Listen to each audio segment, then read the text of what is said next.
Evening to you. I'm Eric Von Anken. Thanks for joining us. The intense flames came within feet of homes in East Seminole County. It's burned at least 165 acres and is only about halfway contained tonight. Here's a closer look at where it's happening. It's in Chuluota near Live Oak Park.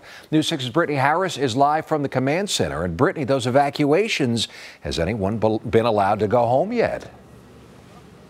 Well, hi there, Eric. As far as we know, none of the residents who had to evacuate are allowed to go home just yet. And we actually just learned that the Red Cross is now assisting those residents and giving them hotel vouchers for the evening. And thankfully, we have heard that none of the homes that could have been impacted have any damage at this point. But sadly, the same cannot be said for a Girl Scout camp nearby.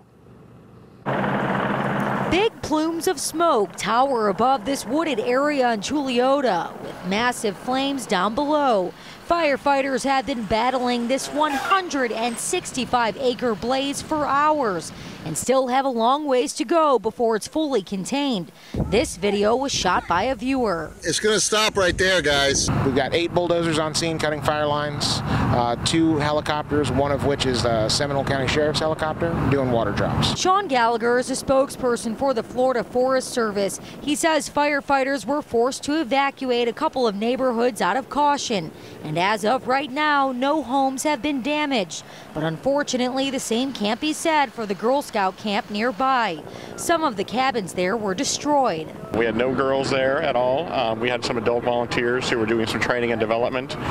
We were able to, we got a good warning about it. We were able to evacuate everybody with no injuries, and we've been working with that for the day. He says it's hard not to get emotional thinking about it, especially since this camp has been around for decades. It's been a part of Girl Scouts of Citrus since roughly the 70s, and a lot of the folks that were there today as adult volunteers went there as young Girl Scouts to this camp. So it's a very moving and emotional.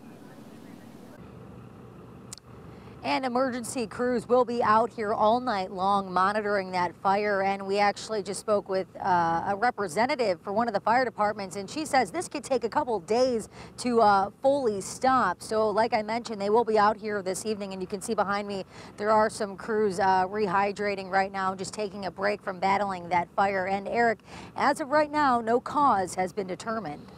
Doing their best to save those homes, and so far so good. Brittany Harris, thank you very much. We're going to continue to monitor any developments with this fire.